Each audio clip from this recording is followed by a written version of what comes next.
जनमेव नित्यं तनयं जुषस्व स्तोमं मे अग्ने तनवासु जात त्वं नृचतशा वृषभानुपूर्वीः कृष्णा स्वदने अरुषो विभाहि वसूनेषि जयपर्षि चात्यं यः कृदेनो राययुषिजो यविष्ठ आषाढो यज्ञे वृषभो दिदीः पुरो विश्वाः सौभगा सञ्जिगीवा ॐ यज्ञस्य नेता प्रथमस्य पायोरजातवेदो बृहतः सुप्रणीते।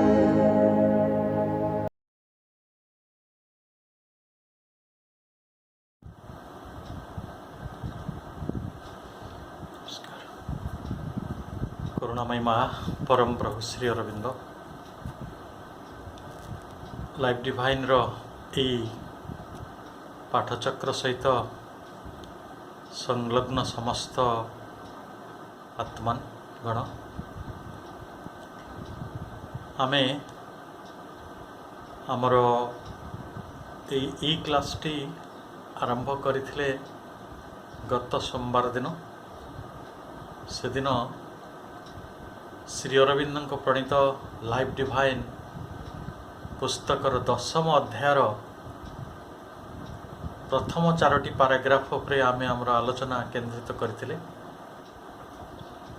आज से आलोचना उपरे पुणी टिके छोट आलोकपात करिया परे आमे आमे अन्यान्य पैराग्राफ को ये अध्ययन को अग्रगति करेबा। तो प्रथम कथाटी मु आपण मानकु जणैबाकु चाहूँगी ताहला एई विषयर जो शिरोनामा निर्वाचन मूलरे संदर्भर लेखक जोगी श्री अरविंद कौन चाहिए ये विषयटीर ना हूँ कॉन्शियस फोर्स। आपण तुरंत प्रश्न पचारि पारती जे जो फोर्स कथा कह जाउछि सेई फोर्स टी वास्तविक विज्ञानर नवा परिभाषा अनुसार एनर्जी शक्ति। विज्ञान कहती energy cannot be created cannot be destroyed अर्थात चिरंतन भावरे यही शक्ति रही थिला रहिबो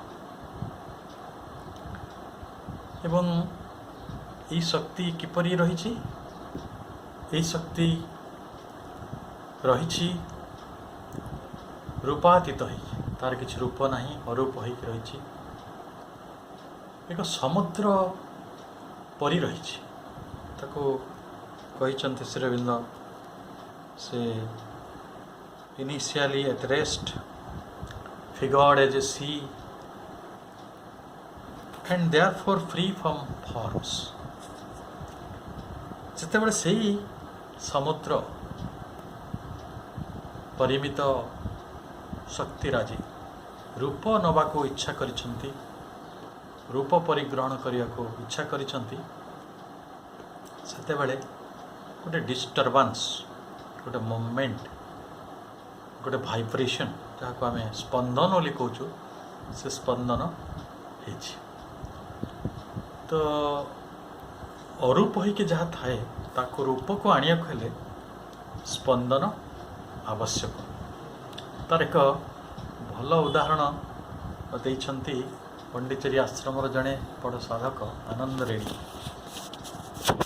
सी जितेबाला ये पाराग्राफ टी को पढ़ुले गोटे सादा कागज आनिले कहली सादा कागज टी है ocean of sea ocean of energy आपण यही ओशन ऑफ एनर्जी को ये कागज टी को गोटे रूप देवा हेले से कागज टी को कौन सी गोटे जगार मोड़िया पड़ो गोटे मूवमेंट देवा पड़ो जिते पर्यंत କାଗଜଟି ଆମେ ମୁଭମେଣ୍ଟ ଦେଉନୁ ସେତେ ପର୍ଯ୍ୟନ୍ତ ତା ଉପରେ ଏକ ରୂପ ପରିଗ୍ରହଣ ହେବା ସମ୍ଭବ ନୁହେଁ।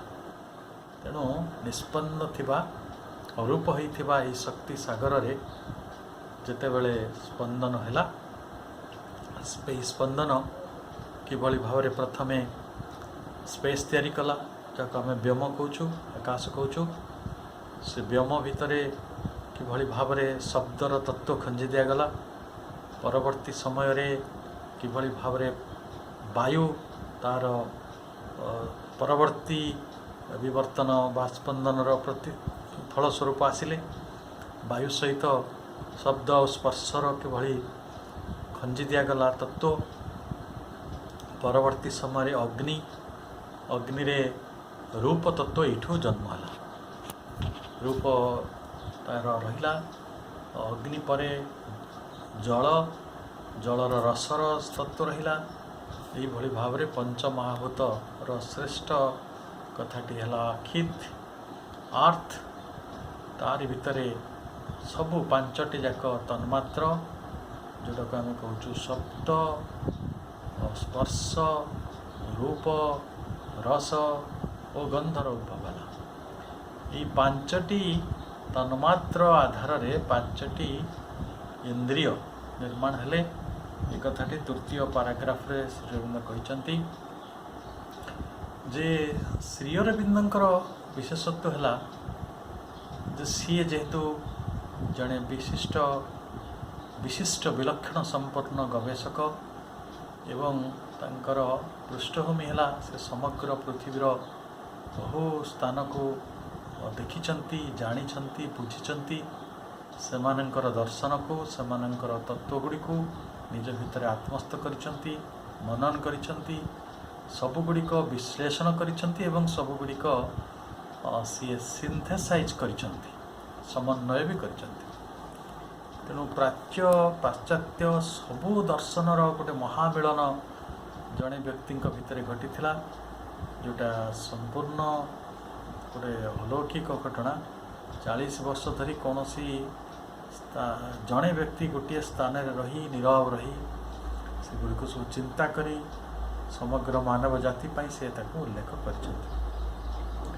ଆମେ ଯଦି ଗ୍ରୀକ୍ ଚିନ୍ତକମାନଙ୍କର ଏହି ପଞ୍ଚମହାଭୂତମାନଙ୍କ ସମ୍ପର୍କରେ ଚିନ୍ତାଗୁଡ଼ିକୁ ପଢ଼ିବା, ଶେଷରେ ଯାହା ଶ୍ରୀ ଅରବିନ୍ଦ ମଧ୍ୟ ବହୁତ ବିଶ୍ଳେଷଣ କରିଛନ୍ତି, ସେଗୁଡ଼ିକ ଦେଖିବେ ଆମର ଭାରତବର୍ଷର ଏହି ସାଂଖ୍ୟ ସିଦ୍ଧାନ୍ତ ସହିତ ଏବଂ ଭାରତବର୍ଷର ମୁନି ଋଷିମାନଙ୍କର ଅନ୍ୟାନ୍ୟ ସିଦ୍ଧାନ୍ତ ଗୁଡ଼ିକ ସହିତ ବାଇ ଆଣ୍ଡ ଲାର୍ଜ ଗୋଟେ ଏକ ପ୍ରକାର ମେଳ ଅଛି। ଏବଂ ଶ୍ରୀ ଅରବିନ୍ଦ ଯେଉଁ ବିଶେଷ କଥାଟି ଏଠାରେ କହିବାକୁ ଚେଷ୍ଟା କରୁଛନ୍ତି, ଆମ ଇନ୍ଦ୍ରିୟମାନଙ୍କର ଯେଉଁ ବିଶେଷ ଗୁଣ, ଆଖି ଆମର ଦେଖୁଛି, କାନ ଆମର ଶୁଣୁଛି, ଆମର ନାକ ଶୁଙ୍ଘି ପାରୁଛି, ଆମର ଜିହ୍ୱା ସ୍ୱାଦ ଗ୍ରହଣ କରିପାରୁଛି, ଆମ ଚର୍ମ ସ୍ପର୍ଶ ଅନୁଭବ କରିପାରୁଛି। ଏଇ ସବୁ କଥା ଗୁଡ଼ିକ ଗୋଟେ ତା'ର ଆଧ୍ୟାତ୍ମିକ ଡାଇମେନସନ୍ ରହିଛି, ତା'ର ଗୋଟେ ସ୍ପିରିଚୁଆଲ୍ ଡାଇମେନସନ୍ ରହିଛି। ଯେ ଏଇ ଯେଉଁ ବିଷୟ ଆରମ୍ଭରେ ଆମେ କହୁଥିଲେ ଯେ କାହିଁକି ଏଭଳି ଗୋଟେ ନାମକରଣ ଏଇ ପ୍ରବନ୍ଧରେ ଦିଆଗଲା। ଯେଉଁ ଏନର୍ଜିର କଥା କହୁଥିଲି, ଯେଉଁ ଫୋର୍ସର କଥା କହୁଥିଲି, ଯେତେବେଳେ ସେ ଇନ୍ଦ୍ରିୟ ପର୍ଯ୍ୟନ୍ତ ଆସିଗଲେ, ତାପରେ ଇନ୍ଦ୍ରିୟମାନେ କିଭଳି କାମ କରିବେ ସେଥିପାଇଁ ସାଂଖ୍ୟବାଦୀମାନଙ୍କର ଯେଉଁ ତତ୍ତ୍ୱ ରହିଛି, ଯାହା ସହିତ ଶ୍ରୀ ଅରବିନ୍ଦ ଏକମତ, ଯେ ମହତ ଆଉ ଅହଙ୍କାର ଏ ଦୁଇଟି ଆସିଛି। ଏ ଜଡ଼ ସହିତ ଚେତନାର କିଭଳି ଭାବରେ ମିଳନ ହେଇଛି ଏବଂ ଜଡ଼ ଓ ଚେତନା ଉଭୟ ମିଳିକି କିଭଳି ଜୀବରୂପ ଏହି ଜଗତରେ କାମ କରୁଛନ୍ତି ଅନୁଭୂତି ପାଇଁ, ଏବଂ ସେହି ଅନୁଭୂତି ଗୁଡ଼ିକ କିଭଳି ସତ୍ୟ ଉନ୍ମୋଚନରେ ସହଯୋଗ କରୁଛି, ଏ ସମସ୍ତ କଥା ଆମକୁ ଗୋଟେ ବହୁତ ବଡ଼ ସ୍ପିରିଚୁଆଲ୍ ଡାଇମେନସନ୍। ତ ସେଇ ଯେଉଁ ଆଲୋଚନାଟି ସେ କରିଛନ୍ତି, ଆମେ ଏଠି ଗୋଟେ କଥା ଯୋଡ଼ୁଛୁ ଯେ ଏଇ ଯେଉଁ ଗନ୍ଧ ସେ ବି ଅନନ୍ତ। ଆପଣ ଯେତେ ଫୁଲ ଅଛି, ଯେତେ ବସ୍ତୁ ରହିଛି, ଯେତେ ପତ୍ର ଅଛି, ଯେତେ ଫଳ ଅଛି, ସବୁର ବାସନା ବହୁତ ଅଲଗା। ଆପଣ ଆମ୍ବର ବାସନା ଗୋଟିଏ ନୁହେଁ, ଯେତେ ପ୍ରକାରର ଆମ୍ବ ଅଛି ତାର ବାସନା ଅଲଗା। ସବୁ गोटे से कौन सी भी द्रव्य हो ଆପଣ ଦେଖିବେ ସବୁ ଚାଉଳ ଗୁଡ଼ିକର ବାସ୍ନା ବି ସମାନ ନୁହେଁ। ଏମିତି ଭେରାଇଟିଜ୍ ଯଦି ଆପଣ ନିଜେ ଚିନ୍ତା କରିବେ ସବୁ ପତ୍ର ଗୁଡ଼ିକର ବାସ୍ନା ଅଲଗା ଅଲଗା। ସେଇଭଳି ସ୍ୱାଦ ଅସୀମ, ସେଇଭଳି ଆପଣ ଦେଖନ୍ତୁ ରୂପ ମଧ୍ୟ ଅସୀମ, ସେଇଭଳି ସ୍ପର୍ଶ ମଧ୍ୟ ବହୁତ ଅଲଗା। ଆପଣ ଯେତେବେଳେ ଗୋଟେ ପିଜୁଳି ଗଛର ପତ୍ରଟାକୁ ଛୁଅନ୍ତି ଯେଉଁ ଅନୁଭବଟା ପାଆନ୍ତି ସେଇଟା ଗୋଟେ ଆମ୍ବ ପତ୍ରକୁ ଛୁଇଁଲେ ଅଲଗା ହେବ।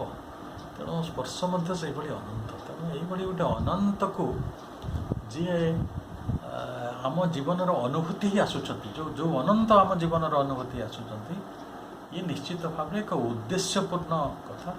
ଇନ୍ଦ୍ରିୟଟି କେବଳ ଜଣକୁ ଉପଭୋଗ କରିବା ପାଇଁ ଦିଆଯାଇ ନାହିଁ, ଇନ୍ଦ୍ରିୟଟି ଅନୁଭୂତି ଗ୍ରହଣ କରିବା ପାଇଁ ଦିଆଯାଇଛି। ଜ୍ଞାନଟି ହେଲା ପରମାତ୍ମାଙ୍କର, ଅନୁଭୂତି ହେଉଛି ଜୀବର ଅଧିକାର। ତେଣୁ ଜ୍ଞାନ ଓ ଅନୁଭୂତିର ସମ୍ପୂର୍ଣ୍ଣତା ହିଁ ପ୍ରକୃତରେ ଏହି ରହସ୍ୟଟିକୁ ଆନନ୍ଦରେ ରହସ୍ୟଟିକୁ ଉଦ୍ଘାଟନ କରିପାରିବ ଏବଂ ରହସ୍ୟ ଉଦ୍ଘାଟିତ ହେଲେ ଏହା ଆନନ୍ଦରେ ପରିଣତ ହେବ। ତେଣୁ ଆନନ୍ଦର ଯାତ୍ରା ଆମେ କରୁଛନ୍ତି ଏହି ଇନ୍ଦ୍ରିୟମାନଙ୍କ ଦ୍ୱାରା। ତେଣୁ ସେମାନଙ୍କ ବିଷୟରେ ପଢ଼ିବା ଜାଣିବା ବହୁତ ପ୍ରାସଙ୍ଗିକ। ଆଉ ମୁଁ ଭାବୁଛି ଯେତେବେଳେ ଆପଣ ଗୋଟେ କମ୍ପ୍ୟୁଟର କି ଗୋଟେ ମୋବାଇଲ କି ଗୋଟେ ଆଜିର ଦୁନିଆରେ ଲ୍ୟାପଟପ୍ ଏସବୁକୁ ବ୍ୟବହାର କରୁଛନ୍ତି, ଦେଖିବେ ସେଠି ତିନୋଟି ଜିନିଷ ଇନଭଲ୍ଭ ଅଛି। ଗୋଟେ ହେଉଛି ତା'ର ହାର୍ଡ଼ୱେର୍, ଗୋଟେ ହେଲା ସଫ୍ଟୱେର୍, ଆଉ ଗୋଟେ ହେଲା ହ୍ୟୁମାନ୍ୱେର୍।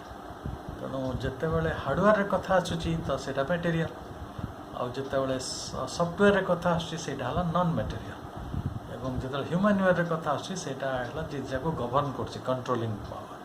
ତ ଆମ ବିଶ୍ୱଟିକୁ ସେଇଭଳି ଦେଖନ୍ତୁ, ବିଶ୍ୱର ଜଡ଼ ରହିଛି ଏବଂ ବିଶ୍ୱରେ ଜଡ଼ ପରେ ନିଶ୍ଚିତ ଭାବରେ ସଫ୍ଟୱେର୍ ଯେଉଁଟା ଚେତନା ରହିଛି। ଏବଂ ଏଇ ଚେତନା ଆଉ ଜଡ଼ ଦୁଇଟା ଯାକକୁ ନିୟନ୍ତ୍ରଣ କଲା ଭଳି ଗୋଟେ କଣ୍ଟ୍ରୋଲିଂ ଅଥରିଟି, ଗୋଟେ ନିୟନ୍ତ୍ରକ ଶକ୍ତି କିଏ ଅଛନ୍ତି ତାକୁ ଆମେ ପରମାତ୍ମା କହିପାରନ୍ତି, ସେ ଅଲଗା ପ୍ରସଙ୍ଗ।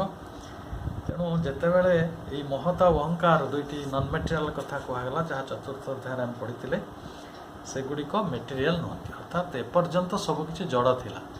ଯେତେବେଳେ ମହତ ଶବ୍ଦଟିକୁ ଆପଣ ଭଲ ଭାବରେ ବୁଝିବେ, ମହତଟିର ଅର୍ଥ ହେଉଛି ବୁଦ୍ଧି, ଇଣ୍ଟେଲିଜେନ୍ସ। ଆଜିର ପୃଥିବୀରେ ମାନେ ଆର୍ଟିଫିସିଆଲ୍ ଇଣ୍ଟେଲିଜେନ୍ସ ଉପରେ ଆମେ କେତେ କାମ କରୁଛୁ। ତ ଈଶ୍ୱର ତା'ର ବିଧାନ କରିଥିଲେ, ବୁଦ୍ଧିର ବିଧାନ ଈଶ୍ୱର କରିଥିଲେ।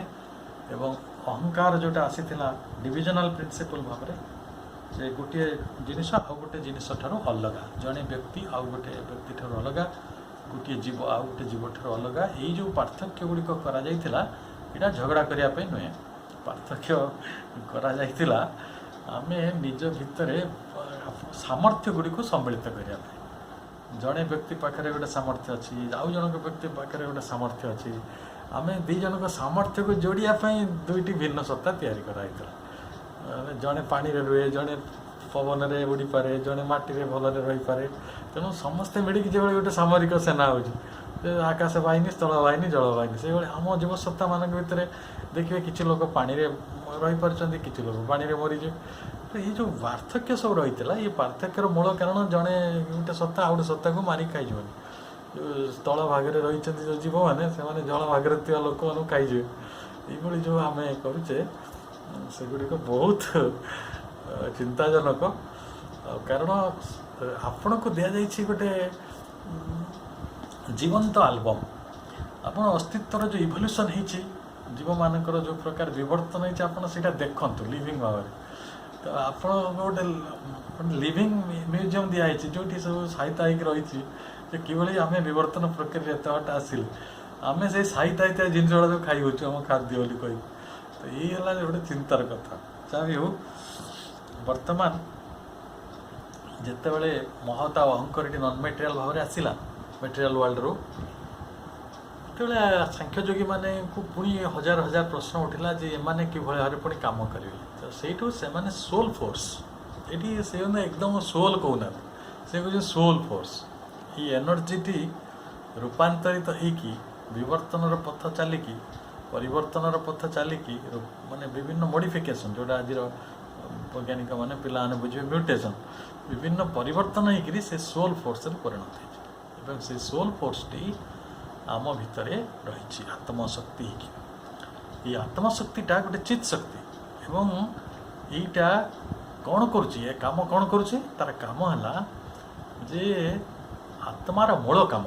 ଯେତେବେଳେ ଆପଣ ଦେଖିବେ ଯେଉଁମାନେ ଭାରତୀୟ ଦର୍ଶନକୁ ଅଳ୍ପ ବହୁତ ଶୁଣିଛନ୍ତି ବା ପଢ଼ିଛନ୍ତି ଯେ ସାଂଖ୍ୟ ଯୋଗୀମାନେ ପୁରୁଷ ପ୍ରକୃତି ଏଇଭଳି ଦୁଇଟି ତତ୍ତ୍ୱର ଅବଧାରଣା କରିଥିଲେ। ପୁରୁଷ ଯାହା ଆତ୍ମା ଚିତ୍ ଶକ୍ତି, ସିଏ ମୋଟେ କୌଣସି କଥାରେ ଅଂଶଗ୍ରହଣ କରେ ନାହିଁ। ପ୍ରକୃତି ସମସ୍ତ ପ୍ରକାର ପ୍ରକ୍ରିୟା ଗୁଡ଼ିକର କ୍ରିୟା ଗୁଡ଼ିକର କାରଣ ଅଟନ୍ତି। ତେଣୁ ତାଙ୍କର ତାକୁ କରିବା ପାଇଁ ଯୋଗମାୟା ରହିଛି, ତାଙ୍କର ଶକ୍ତି ଗୁଣ ସବୁ ରହିଛି, ସତ୍ତ୍ୱ ରଜ ତମ ରହିଛି। ବିଭିନ୍ନ ପ୍ରକାର ପ୍ରେରଣା ସେ ତିଆରି କରିବେ, କେଉଁ ଲୋକକୁ କେଉଁ କାମ ଦେବେ, କେଉଁ ଜୀବକୁ କେଉଁ କାମ ଦେବେ, କିଏ କେଉଁ ବାଟରେ କାମଟି କରିପାରିବ, ଏଇଟା ସବୁ ପ୍ରକୃତି କରୁଛି। ଧରନ୍ତୁ ଗୋଟେ ପୋକଟେ କାନ୍ଥ ଚଢ଼ିଯାଉଛି, ମଣିଷଟା କ'ଣ କାନ୍ଥଟା ସେମିତି ଚଢ଼ିଯାଉଛି, ତାକୁ ଟ୍ରେନିଂ ନେଲେ ବି ସମ୍ଭବ ନୁହେଁ। ତେଣୁ ଜୀବ ପ୍ରକୃତି ଏଇଭଳି ବ୍ୟବସ୍ଥା କରାଯାଇଛି। ତ ଏଇଠି ସୋଲ୍ର ମୂଳ କାମଟି କ'ଣ, ସୋଲ୍ର କାମ ହେଲା ଯେ ସିଏ ଜୀବ ବା ପ୍ରକୃତି ଯେଉଁ ଯେଉଁ କ୍ରିୟା କରୁଛନ୍ତି ସେ କ୍ରିୟାର that will be reflected upon the soul, that will be reflected upon the soul. Soul ତାକୁ ପ୍ରତିବିମ୍ବିତ ହେବାକୁ ଦେବ। ଯେମିତି ଆପଣ ଗୋଟେ ଆମେ ଗୋଟେ କଥା କହୁଛେ, ସେ କଥାଟା ଗୋଟେ ଜାଗାରେ ରେକର୍ଡ଼ ହେଉଛି, ତ ସେଇଟା ସୋଲ୍ର କାମ। ଆମେ ଯେଉଁ ଅନୁଭୂତି ହାସଲ କଲେ ସେଇ ଅନୁଭୂତି ଗୁଡ଼ିକ ଗୋଟେ ଜାଗାରେ ରିଫ୍ଲେକ୍ଟେଡ୍ ହେଉଛି, ପ୍ରତିଫଳିତ ହେଉଛି, ସେଇଟା ଗୋଟେ ମିରର୍ର କାମ କରୁଛି, ଗୋଟେ ଶକ୍ତିପୁଞ୍ଜ ଗୁଡ଼ିକୁ ଅନୁଭୂତି ପୁଞ୍ଜ ଗୁଡ଼ିକୁ ଗ୍ରହଣ କରିବାର କାମ କରୁଛି। ସୋଲ୍ ଏତିକି କାମ କରୁଛି, ଯେଉଁଟାକୁ ତାଙ୍କ ଶ୍ରୀରବୀନ୍ଦ୍ର ଭାଷାରେ which its activities are reflected and that reflection assume the hue of consciousness। ये चेतनार वर्ण विभाग, चेतना रूपायित रूपायित होइकी ये विभारे परिणत होइछि, विभव गुड़िक परिणत होइछि। ये कथाटी से कहते आम आज पंचम पैराग्राफ और षष्ठ पैराग्राफ टी को आलोचना करवा आज क्लास रे। तेणु such is the explanation of things offered by the school of Indian philosophy which comes nearest to the modern materialistic ideas and which carried the idea of a mechanical or unconscious force in nature as far as was possible to a seriously reflective Indian mind।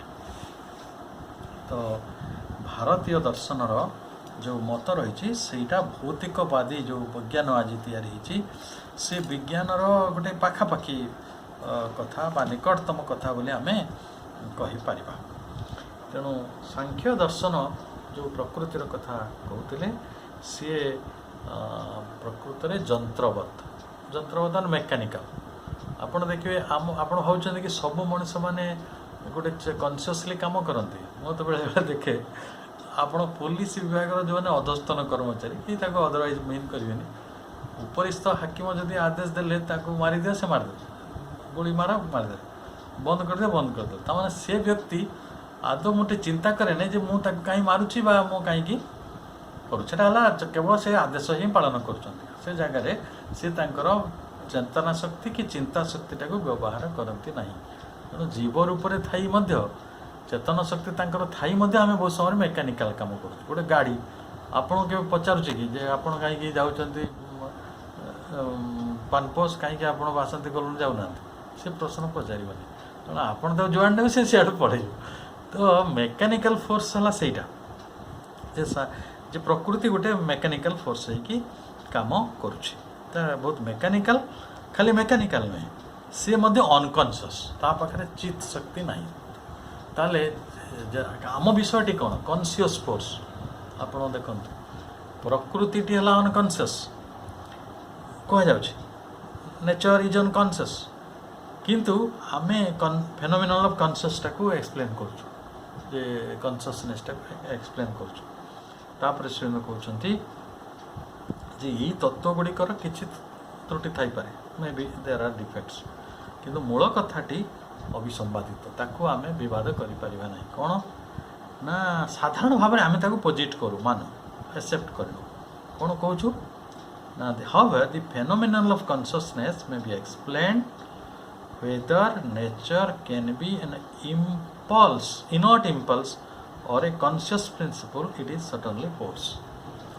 तेणु से जो शक्ति इनट गोटे प्रकार जड़ हो पारे mechanical हो पारे अनकॉन्शियस हो पारे आपण ताको जेते एडजेक्टिव दियंतु ना कहीं किंतु ताहा एक शक्ति अटे प्रकृति शक्तिर अधीनस्थ होइकी कार्य करुछि एवं आपण को मूलरू कहला the principle of things is a formative movement of energies ये वस्तु सकलर मूल सत्ताटा कौन जे सेमानक भितरे गोटे मूवमेंट होछि फॉर्मेटिव मूवमेंट एटा तो गतिविधि होछि आ गतिविधि छड़ा आ ये जगत रे गछ माने आलोक आड़ को बढ़ुचंती से माने खाद्य संग्रह करुचंती से माने तांकर जो मंजी होचंती फूल होचंती निजर संख्या बढ़ाउछंती जीव माने भी सही काम करुछंती वस्तु माने तांको निज निजर काम करती लुहा लुहरा काम करे काच काचर काम करे यही तो कथा तेणु यहाँ समस्ते गोटे मोमेंट ऑफ एनर्जी बोली कहउछि एवं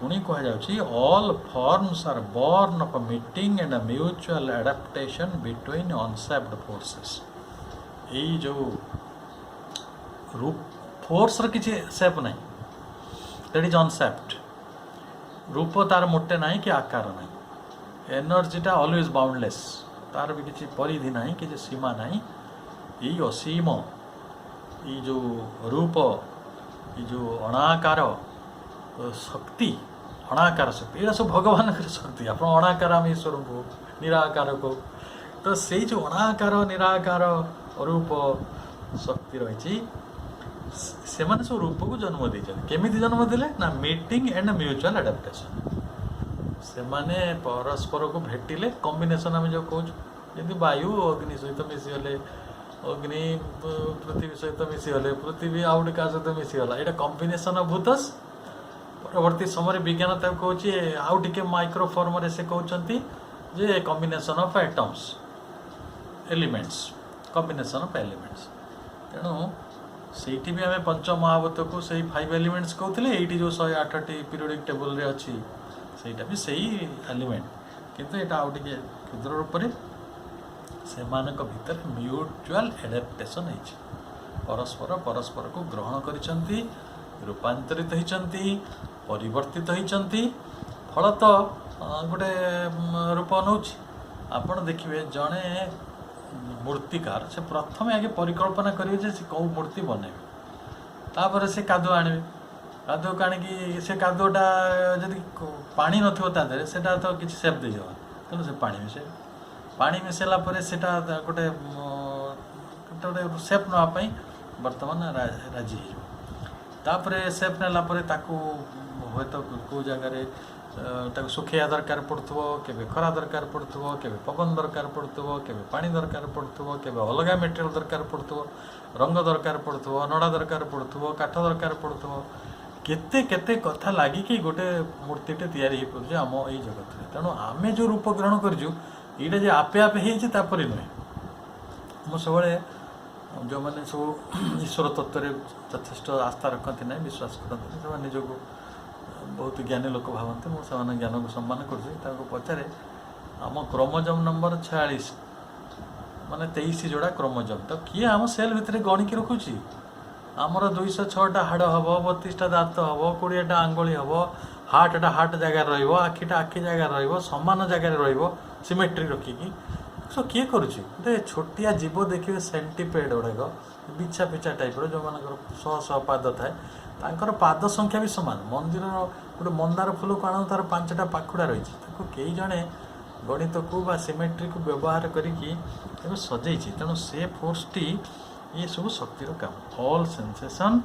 and action is a response of something in a form of force to the contact of other forms of force तेणु प्रथमे फोर्स टी से एनर्जी टी से शक्ति टी किछि रूप को आनिला से रूप मान को व्यवहार करिकी सेमानकर मीटिंग करैकी कंटाक्ट करैकी आउ किछि रूपर जन्म करागला कारण ये जो रूप निर्माण करवा होछि सब बेले प्रकृतिर गोटे कार्य ये शक्ति राजीर एक कार्य यहाँ कॉन्शियसली होछि এটা ଗୋଟେ ଆର୍ବିଟ୍ରାରୀ ଗୋଟେ କାଜୁଆଲି ବା ଯିଏ ଯେମିତି ହେଇଗଲା ଆପେ ସ୍ପଣ୍ଟାନିୟସଲି ଅନେକ କହୁଛନ୍ତି ଆମେ ହ୍ୟୁମାନ୍ ବ୍ରେନ୍ଟା ଗୋଟେ ସ୍ପଣ୍ଟାନିୟସଲି ହେଇଗଲା। ଆଚ୍ଛା ବ୍ରେନ୍ଟା ମୁଣ୍ଡରେ କାହିଁ ରଖାହେଇଛି ଏଠି କାହିଁକି ଆପଣଙ୍କର ଗୋଟେ ହାର୍ଡ଼ ସବଷ୍ଟାନ୍ସ ଦିଆହେଇଛି ତାକୁ ପ୍ରୋଟେକ୍ଟ କରିବାକୁ ସେଠି ତ ସେ ତ ପେଟରେ ବି ରହିପାରିଥାନ୍ତା ହାର୍ଟଟା ଏ ଯେଉଁ ବ୍ରେନ୍ଟା ସେପରି ନାହିଁ। ତ ଇଏ ଗୋଟେ କନସିୟସ୍ ଫୋର୍ସ ମାନେ ଗୋଟେ ନିତାନ୍ତ ଜାଣୁଥିବା ଚେତନ ଚିତ୍ ଶକ୍ତି ୟା ମୂଳରେ ଏଇ ରୂପକୁ ଯେଉଁ ସେପ୍ ଦେବାରେ ରୂପକୁ ତିଆରି କରିବାରେ ଏବଂ ବିଧିବଦ୍ଧ ଭାବରେ ସେ ରୂପ ଗୁଡ଼ିକୁ ତିଆରି କରିବା ପଛରେ ଉଦ୍ଦେଶ୍ୟ ରହିଛି। କାରଣ ଯେତେବେଳେ ଏ ରୂପ ହେବ ଯେତେବେଳେ ଜୀବ ଅନୁଭୂତି ଲାଭ କରିବ ସେ ଅନୁଭୂତି ଜ୍ଞାନ ସହିତ ମିଶିକି ସମ୍ପୂର୍ଣ୍ଣ ରହସ୍ୟର ଉଦ୍ଘାଟନ ହେବ ଏବଂ ରହସ୍ୟର ଉଦ୍ଘାଟନ ହେଲେ ଆନନ୍ଦର ତିଆରି ହୁଏ। This is the world as we experience it and from this experience we must always start. ତେଣୁ ଯେତେବେଳେ ଏଇ ଅନୁଭୂତି with this experience we must start. ଯେଉଁ ଉଦ୍ଦେଶ୍ୟ ରଖି ଶକ୍ତି ଏଇ ଜଗତ ନିର୍ମାଣ କରିଛନ୍ତି ସେ ଜଗତର ମୂଳ କଥା ହେଲା ଅନୁଭୂତି ଏବଂ ସେଇ ଅନୁଭୂତିଟିକୁ ସଂଗ୍ରହ କରିବା। ମୁଁ ଗୋଟିଏ କଥା ଏଇ ନିକଟରେ ମହାଭାରତ ସିରିଏଲ୍ ଦେଉଥିଲା ଯେଉଁଟା ମୋତେ ବହୁତ ଭଲ ଲାଗିଛି ସେ କଥାଟି କହୁଛି। ଭୀଷ୍ମ ମରଣାସନ୍ନ ସରଶଯ୍ୟାରେ ଶୋଇଛନ୍ତି ସେ କୃଷ୍ଣଙ୍କୁ ଦେଖା କରିବାକୁ ଚାହାନ୍ତି ଅପେକ୍ଷା କରିଛନ୍ତି। କୃଷ୍ଣ ତ ଆସି ଦେଖା ଦେଉଛନ୍ତି କହୁଛନ୍ତି ମହାତ୍ମା ଆମେ ଆପଣଙ୍କ ଠାରୁ କିଛି ଜ୍ଞାନ ନେବାକୁ ଚାହୁଁଛୁ। ସେଠୁ ଭୀଷ୍ମ କହିଲେ ଆପଣ ତ ଜ୍ଞାନର ପାରାବାର ଆପଣଙ୍କ ଠାରୁ ଆମେ କ'ଣ ମୋ ଠାରୁ ଆପଣ କ'ଣ ଜ୍ଞାନ ନେବେ। ସେଠୁ କୃଷ୍ଣ କହୁଛନ୍ତି ଯେ ମୋ ପାଖରେ ଜ୍ଞାନ ସତ ଅଛି କିନ୍ତୁ ଆପଣଙ୍କ ପାଖରେ ଅଛି ଅନୁଭୂତି। ଜ୍ଞାନ ଯେତେ ପର୍ଯ୍ୟନ୍ତ ଅନୁଭୂତି ସହିତ ସଂଲଗ୍ନ ହେଇନାହିଁ ସେତେବେଳେ ପର୍ଯ୍ୟନ୍ତ ଏକ ସମ୍ପୂର୍ଣ୍ଣତା ନିର୍ମାଣ ହେବ ନାହିଁ। ତେଣୁ ପ୍ରକୃତରେ ତାହା ହିଁ କାରଣ ଆପଣଙ୍କୁ ଏଠି ଅନୁଭୂତି ପାଇଁ ପଠାହେଇଛି ତ ଅନୁଭୂତି ପାଇଁ ପରିଶ୍ରମ କରିକି ଶକ୍ତି ଏତିକି ବାଟ ଆସିଛନ୍ତି ପ୍ରକୃତି ମଧ୍ୟ ଦେଇ ବା ପ୍ରକୃତିକୁ ବ୍ୟବହାର କରି ସେ ଏତେ ରୂପକୁ ନିର୍ମାଣ କରିଛନ୍ତି ଏତେ ରୂପ ଏତେ ସ୍ପର୍ଶ ଏତେ ଗନ୍ଧ ଏତେ ରହସ୍ୟ ତିଆରି କରାହେଇଛି। କିନ୍ତୁ ତାର ଯେଉଁ ମାନେ ଏନାଲିସିସ୍ ପାର୍ଟ ତାର ଯେଉଁ ବିଶ୍ଳେଷଣ ପାର୍ଟଟିକୁ ବା ତାର ରୂପଟିକୁ ଆମେ ଯଦି କରୁନାହୁଁ ବା ଏଇଭଳି ସନ୍ଦର୍ଭ ଗୁଡ଼ିକୁ ପଢ଼ୁନାହୁଁ ଆମେ ବିଶେଷ କରି ଆମ ଜୀବନରେ ସ୍ଥାନ ଦେଇନୁ ଆଲୋଚନା କରୁନୁ ତାହେଲେ କ'ଣ ହେବ ନା ସେଇ ଅନୁଭୂତି ଗୁଡ଼ିକ କ୍ଷଣିକ ରହିବ ଏବଂ ସେଇଟା ଗୋଟେ ଅମୂଳକ ବି ବେଳେବେଳେ ରହିବ। ସତେ ଇଟ୍ has no substance it is no meaning ଏଇଟା ଅର୍ଥହୀନ। ଅନେକ ଲୋକ ତାଙ୍କ ଜୀବନକୁ ଭାରି ଅର୍ଥହୀନ କୁହନ୍ତି। ମୋତେ ବଡ଼ି ହସ ଲାଗେ କେମିତି ପ୍ରତି ମୁହୂର୍ତ୍ତ ତ ଅର୍ଥପୂର୍ଣ୍ଣ କାରଣ ଅନୁଭୂତି ପାଇଁ ଯଦି ଆମେ ଏକ ଇନଷ୍ଟ୍ରୁମେଣ୍ଟ ଅଫ୍ ଗଡ୍ ତାହେଲେ ନିଶ୍ଚିତ ଭାବରେ ଆମର ପ୍ରତ୍ୟେକ କ୍ରିୟାକଳାପ ଆମେ ଯଦି ରୁଟି ଖଣ୍ଡେ ଖାଉଛେ ପାଣି ଟୋପେ ପିଉଛେ କେଉଁଠି କାହା ସାଙ୍ଗେ କଥା ହେଉଛେ ଜଣେ ବ୍ୟକ୍ତି ସହିତ ବନ୍ଧୁତା କରୁଛେ ଆଉ କେବେ ହସ ପାଉଛନ୍ତି କେବେ ଦୁଃଖ ପାଉଛନ୍ତି କେବେ କାନ୍ଦୁଛନ୍ତି କେବେ ଖୁସି ହେଉଛନ୍ତି ଏ ସମସ୍ତ କଥା ଭେରି ମିନିଙ୍ଗଫୁଲ୍ ଭେରି ସବଷ୍ଟାନ୍ସିଆଲ୍ ଏଥିରେ ବହୁତ ଗୋଟେ ଗର୍ଲି ଟଚ୍ ରହିଛି ଏଇଟା କେତେ ବିନା କାରଣରେ କିଛି ଘଟୁନାହିଁ। ତେଣୁ ଏଠି ପ୍ରତ୍ୟେକ ସ୍ପନ୍ଦନ ଗୋଟେ ଅନୁଭୂତି ଆଡ଼କୁ ଆମର ଏକ ଯାତ୍ରା ଅଟେ କାରଣ ଅନନ୍ତ ଯେତେବେଳେ ରୂପ ଗ୍ରହଣ କରନ୍ତି ଆଉ ଅନନ୍ତ ଯେତେବେଳେ ନିଜେ ଅନୁଭୂତି ନେବାକୁ ଚାହାନ୍ତି ଏଇଟା ଅନନ୍ତଙ୍କର ଅନୁଭୂତି ନେବାର ପ୍ରକ୍ରିୟା ଏଇ ବାଟରେ ଆପଣ ବୁଝନ୍ତୁ। ତାପରେ କୁହାଯାଉଛି the physical analysis of matter by modern science has come to the same general conclusion even if a few last doubt still linger. ଯେ କ'ଣ ହେଲା ନା ଆମେ ଯଦିଓ ବିଜ୍ଞାନ ଏପର୍ଯ୍ୟନ୍ତ ସବୁ ସଂଶୟକୁ ସମାଧାନ କରିପାରେ ନାହିଁ ସବୁ ରହସ୍ୟକୁ ଉଦ୍ଘାଟନ କରିପାରେ ନାହିଁ ଅନେକ ଅସମାଧିତ ପ୍ରଶ୍ନ ରହିଛି ଅନେକ ପ୍ରଶ୍ନ ରହିଛି ଜଡ଼ ସମ୍ପର୍କରେ ଚେତନା ସମ୍ପର୍କରେ ସେମାନଙ୍କର କ୍ରିୟାକଳାପ ସମ୍ପର୍କରେ ତଥାପି ବି ଆମେ କିଛି ସିଦ୍ଧାନ୍ତରେ ଆସିକି ପହଞ୍ଚିଲୁ ଯେଉଁଗୁଡ଼ିକ ଦରକାରୀ ସିଦ୍ଧାନ୍ତ ହେଲା ଯେ ଗୋଟେ ପ୍ରତିବୋଧ ଆଉ ଗୋଟେ ଆମର ପ୍ରତ୍ୟକ୍ଷ ଅନୁଭୂତି ଏ ଦୁଇଟା ବିଜ୍ଞାନର ପାର୍ଟ କି ନା ଇଣ୍ଟୁଇସନ୍ ଆଣ୍ଡ ଏକ୍ସପିରିଏନ୍ସ। ଆପଣ ବିଜ୍ଞାନ ଯେତେ ଯେତେ ସିଦ୍ଧାନ୍ତରେ ପହଞ୍ଚିଛି ଏଇ ଦୁଇଟାକୁ ଛାଡ଼ିକି ଆଉ କିଛି ବାଟ ଅଛି କି ଇଣ୍ଟୁଇସନ୍ ଆଣ୍ଡ ଏକ୍ସପିରିଏନ୍ସକୁ ଛାଡ଼ିକି। ତେଣୁ ଏଇଟା ଶ୍ରୀଲେଖ କହୁଛନ୍ତି ଯେ ଏଇଟା ହେଉଛି କନକର୍ଡ ଅଫ୍ ସାଇନ୍ସ ଆଣ୍ଡ ଫିଲୋସଫି। ଆପଣଙ୍କୁ କହି ରଖେ ଯେ ପୁରାତନ କାଳରେ ବୈଜ୍ଞାନିକ ଗୋଟେ ଅଲଗା ଗୋଷ୍ଠୀ ଦାର୍ଶନିକ ଗୋଟେ ଅଲଗା ଗୋଷ୍ଠୀ ଯେମିତି ଆଜି ତିଆରି ହେଇଛି ସେଭଳି ନଥିଲା। ପ୍ରତ୍ୟେକ ବ୍ୟକ୍ତି ଜଣେ ପ୍ରତ୍ୟେକ ବୈଜ୍ଞାନିକ ଜଣେ ଦାର୍ଶନିକ ଥିଲେ। ଆପଣ କଣାଦର୍ଶୀଙ୍କ କଥା କୁହନ୍ତୁ ଆର୍ଯ୍ୟଭଟ୍ଟଙ୍କ କଥା କୁହନ୍ତୁ ଆମର ଅଗସ୍ତ୍ୟ ମୁନିଙ୍କ କଥା କୁହନ୍ତୁ ଦେଖି ମୁଁ ଆପଣଙ୍କୁ କନଫର୍ମ କରିବା ପାଇଁ କହିଦେଉଛି ଯେ ଯେତେବେଳେ ରାମଚନ୍ଦ୍ର ଯାଉଥିଲେ ସବୁ ଋଷିଙ୍କ ପାଖକୁ ସବୁ ଋଷିମାନେ ତାଙ୍କୁ ସବୁ ଅସ୍ତ୍ରଶସ୍ତ୍ର ଦାନ କରୁଥିଲେ। କେଉଁଠୁ ଆଣୁଥିଲେ ସେଇଟା? ନିଶ୍ଚୟ ସେମାନେ କିଛି ରିସର୍ଚ୍ଚ କରୁଥିଲେ। ଦିଓର ସାଇଣ୍ଟିଷ୍ଟ କିଏ କିଏ ତାଙ୍କୁ କିଏ କେତେ ପ୍ରକାର ଅସ୍ତ୍ର ଦେଉଥିଲେ, କିଏ ପାଶୁପତ ଅସ୍ତ୍ର ଦେଉଥିଲେ, କିଏ ବିଷ୍ଣୁ ଅସ୍ତ୍ର ଦେଉଥିଲେ, କିଏ ଶିବ ଶକ୍ତିର ଅସ୍ତ୍ର ଦେଉଥିଲେ, ଏସବୁ କେଉଁଠୁ ଆଣୁଥିଲେ? ମୁଁ ମନେ ପକାଉଛି ଯେତେବେଳେ ଏଇଟା ସତ୍ୟ ମିଥ୍ୟା ତ ତାକୁ ଅନେକ ଲୋକ ଅନେକ ପ୍ରଶ୍ନ ପଚାରୁଛନ୍ତି, କିନ୍ତୁ ଏଟାକୁ ସିମ୍ବଲିକ୍ ବି ନିଅନ୍ତୁ ଯେ ଅନୁସୟା ଅତ୍ରି ଋଷିଙ୍କର ପତ୍ନୀ ସୀତାଙ୍କୁ ଗୋଟେ ଅମଳିନ ବସ୍ତ୍ର ଦେଲେ, ଯେଉଁ ବସ୍ତ୍ରଟି କେବେ ମଇଳା ହେବନି। ତ କାଳେ ଅଶୋକ ବନରେ 12 ବର୍ଷ ଯାକ ସୀତା ଗୋଟିଏ ବସ୍ତ୍ର ପିନ୍ଧିକି ରହିଥିଲେ, ଏଇଟା ସଫା କରିବା ଦରକାର। ଆଚ୍ଛା, ଆପଣ ଭାବୁଛନ୍ତି is it not a product of science? ତାହିଁ ତ ବିଜ୍ଞାନ। ତେଣୁ ପ୍ରତ୍ୟେକ ଆଧ୍ୟାତ୍ମିକ ବ୍ୟକ୍ତି ଗୋଟେ ବା ଦାର୍ଶନିକ ଜଣେ ବୈଜ୍ଞାନିକ ହେଇଥିଲେ। ତେଣୁ ଆଜିର ଯେଉଁ ପରିଚର୍ଯା ଅଛି, ପ୍ରତ୍ୟେକ ଆଧ୍ୟାତ୍ମିକ ଅଭିପ୍ସୁ ଜଣେ ବୈଜ୍ଞାନିକ ହିଁ ହୁଅନ୍ତୁ। ଏଇଟା ତ ସୁପର ମାଇଣ୍ଡ। ବିଜ୍ଞାନର ମୂଳ ଶବ୍ଦର ଅର୍ଥ ହେଉଛି ଅତି ମାନସ, ଯେ ବିୟଣ୍ଡ ମାଇଣ୍ଡ। ସେ ଇଣ୍ଟ୍ୟୁସନ୍ ଦେଖୁଛି। ଆମ ବିୟଣ୍ଡ ମାଇଣ୍ଡ କିଏ ଅଛି? ଇଣ୍ଟ୍ୟୁସନ୍। ଆଣ୍ଡ ବିୟଣ୍ଡ ମାଇଣ୍ଡ ମଧ୍ୟରେ ରହିଛି ଏକ୍ସପିରିଏନ୍ସ। କାରଣ ମାଇଣ୍ଡ ଦ୍ୱାରା ଆପଣ ଏକ୍ସପିରିଏନ୍ସ ନେଉନାହାନ୍ତି ପୁରାଟା। କିଛିଟା ହେଉଛି ମନର ଗୋଟେ ଯୋଗଦାନ ଅଛି, କିନ୍ତୁ ମନ ଅନୁଭୂତି ନୁହେଁ। ଅନୁଭୂତି ପାଇଁ ଆପଣଙ୍କର ଇନ୍ଦ୍ରିୟ ରହିଛି, ମନ ବି ରହିଛି, ବୁଦ୍ଧି ବି ରହିଛି, ଅହଙ୍କାର ବି ରହିଛି। ସମସ୍ତେ ମିଶିକି ଅନୁଭୂତି ନେଉଛନ୍ତି। ଆପଣଙ୍କ ପାଖରେ ଗୋଟେ ଜୀବସତ୍ତା ରହିଛି, ଆତ୍ମା ଅଛି। ଆତ୍ମା ନଥିଲେ ଆପଣ ଅନୁଭୂତି କେମିତି ନେବେ? ଜଣେ କୋମା ଷ୍ଟେଜ୍କୁ ଚାଲିଗଲା, ତା ଆଖିଟାକୁ ଖୋଲିଦେଲେ କ'ଣ ସେ ଦେଖିଦେଉଛି? କାରଣ ସେ ଚେତନ ଶକ୍ତିଟି ତା ପାଖରେ ରହୁନାହିଁ। ଯଦିଓ ସେ ଆଖିଟି ଅଛି, ସେ ଇନ୍ଦ୍ରିୟଟି ଅଛି, ଅର୍ଥାତ୍ ଇନ୍ଦ୍ରିୟଟି ଅନୁଭୂତି ପାଇଁ ସର୍ବଶେଷ ନୁହେଁ, ମନଟି ଅନୁଭୂତି ପାଇଁ ସର୍ବଶେଷ ନୁହେଁ। କାରଣ ଏ ଅନୁଭୂତିର ଗୋଟେ ମିଳିତ ପ୍ରକ୍ରିୟା, ଜଡ଼ର, ଚେତନାର ଏବଂ ଜଡ଼ମାନଙ୍କ ଦ୍ୱାରା ନିର୍ମାଣ ହୋଇଥିବା ସମସ୍ତ ଏଇ ଯେଉଁ ମନ, ବୁଦ୍ଧି, ଅହଙ୍କାର, ଏ ସମସ୍ତ ଭିତରେ ଆଉ ପୁଣି ଚେତନ ଶକ୍ତି ଆତ୍ମା, ଏ ସମସ୍ତଙ୍କର ଗୋଟେ କମ୍ବିନେସନ୍ ଏ ଅନୁଭୂତିଟି ନେଉଛି। ଏଇଟା ତେଣୁ ଆମକୁ ଏପରି କୁହାଯାଇପାରେ ଯେ ଯେତେବେଳେ ଆମେ ବିଜ୍ଞାନ ଓ ଦର୍ଶନର କଥାଟି ଯେତେବେଳେ କହୁଛେ ଯେ ସେ ଗୋଟେ ସହମତି ଥିଲା, କନକର୍ଡ ସବୁବେଳେ ଥିଲା। ବିଜ୍ଞାନ ଓ ଦର୍ଶନ ଗୋଟିଏ କଥାକୁ ସମର୍ଥନ କରୁଥିଲେ, ବା ଜଣେ ବ୍ୟକ୍ତି ଜଣେ ବୈଜ୍ଞାନିକ ହୋଇଥିଲେ, ଦାର୍ଶନିକ ଥିଲେ। ଏଇଭଳି ଗୋଟେ ସମୟରେ ସେମାନେ ମୂଳତଃକୁ ଜଗତକୁ ଗୋଟେ ଚେତନାର କ୍ରିୟା ବୋଲି ବିଚାର କରୁଥିଲେ। ବିନା ଚେତନାରେ ବା କନସିୟସନେସ୍ରେ ଇଏ କାମ ହେଉନାହିଁ। ଆପଣ ଭାବନ୍ତୁ, ଗୋଟେ ବହୁତ ଉଦାହରଣ ମିଳିପାରିବ, ବହୁତ। ଗଙ୍ଗୋତ୍ରୀ ଆପଣ ଯାଇଥିବେ, ଗଙ୍ଗୋତ୍ରୀରେ ଏତେ -ଡିଗ୍ରୀ ଟେମ୍ପରେଚରରେ ଅଛି, କିନ୍ତୁ ସେଇଠି ଗୋଟେ ଉଷ୍ଣ ପ୍ରସାରଣ କେଉଁଠି ଆସୁଛି? ତେଣୁ ପ୍ରକୃତିକୁ ଯେଉଁମାନେ ଅନ୍ଧ ବୋଲି ଭାବନ୍ତି, ଅଚେତନ ବୋଲି ଭାବନ୍ତି, ମୁଁ ତାଙ୍କ ଭଳି ମାନେ ପରମ ମୂର୍ଖ ତ କହିଲେ କଷ୍ଟ ହେବ ସମସ୍ତଙ୍କୁ, ପରମ ପଣ୍ଡିତ ନାହାନ୍ତି। କାରଣ ପ୍ରକୃତିକୁ ଲକ୍ଷ୍ୟ କରନ୍ତି, ହାଉ ଇଟ୍ କ୍ୟାନ୍ ବି ଅନକନସିୟସ୍। ଅଚେତନ ଭାବରେ ଏଠି କିଛି ହେଉନାହିଁ। ତେଣୁ ସେମାନେ ଚେତନାର କ୍ରିୟା ବୋଲି ତାକୁ ବିଚାର କରୁଥିଲେ, ଆଉ କହୁଥିଲେ ଏ କ୍ରିୟା ଯେତେ କ୍ରିୟା ହେଉଛି ସେଠି ଶକ୍ତିର ସ୍ପନ୍ଦନ ଆଉ ଶକ୍ତିର ଲୀଳା ଚାଲିଛି। ଆପଣ ଯେତେବେଳେ ପାଣି ଗ୍ଲାସ୍ ପିଉଛନ୍ତି, ସେତେବେଳେ ଆପଣଙ୍କୁ ଶକ୍ତିଟା କାମରେ ଆସୁଛି ନା ଆସୁନି? ମୋତେ କୁହନ୍ତୁ। ନିଜେ ତ ଜଳ ତ ଗୋଟେ ଶକ୍ତିର ସ୍ପନ୍ଦନ ଦ୍ୱାରା ତିଆରି ହେଇଛି, ତାକୁ ବି ଛାଡ଼ି ଦିଅନ୍ତୁ। ଆପଣ ଯେତେବେଳେ ଆତ୍ମାଧାରୀ, ଆପଣ ଯେତେବେଳେ ଶକ୍ତିଧାରୀ, ସେତେବେଳେ ପାଣି ଗ୍ଲାସ୍ ଟିକିକି ପିଇପାରିବେ। ଯଦି ଜଣେ କୋମାରେ ପଡ଼ିଲା, ସେ କ'ଣ ପାଣି ଗ୍ଲାସ୍ ପିଇପାରୁଛି ନା କ'ଣ? ତେଣୁ ଗ୍ଲାସ୍ ପାଣି ପିଇବାକୁ ଗୋଟେ ଖାଦ୍ୟ ଖାଇବା ପାଇଁ ବି ଶକ୍ତି ଦରକାର ପଡ଼ୁଛି। ତେଣୁ ଶକ୍ତିର ଲୀଳା ଏଇଟା, ଏ ଯେତିକି ଜଗତର ଆପଣ ଦେଖୁଛନ୍ତି।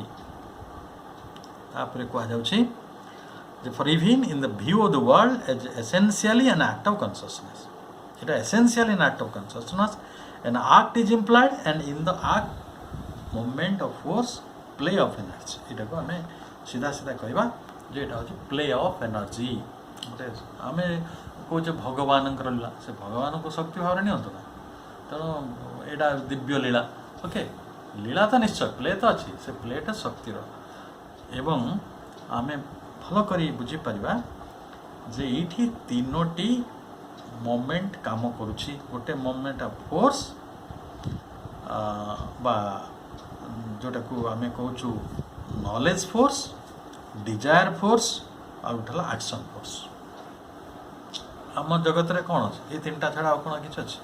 ଜ୍ଞାନ, ଇଚ୍ଛା ଆଉ କ୍ରିୟା। ଜ୍ଞାନ, ଇଚ୍ଛା ଏବଂ କ୍ରିୟାର ଏଇ ଯେଉଁ ତିନି ଶକ୍ତି ଧାରା ଯେତେବେଳେ ମିଳିତ ହୁଅନ୍ତି ସେଇଟା ହେଉଛି ଯେତେବେଳେ ଆଇଡେଣ୍ଟିକାଲ ହେଇଯାନ୍ତି ତାକୁ ଆମେ କହୁଛୁ ଆଦ୍ୟଶକ୍ତି। ଆଦ୍ୟାଶକ୍ତି। ତେଣୁ ଯେଉଁ ଆଦ୍ୟାଶକ୍ତିଙ୍କର ଆମେ ଏତେ ନିରାଜନା କରୁ, ଏତେ ପୂଜା କରୁ, ଆମେ କେମିତି ପୂଜା କରୁ? ଗଣେଶ ପୂଜା, କାଳୀ ପୂଜା ଆପଣ ଜାଣିଛନ୍ତି।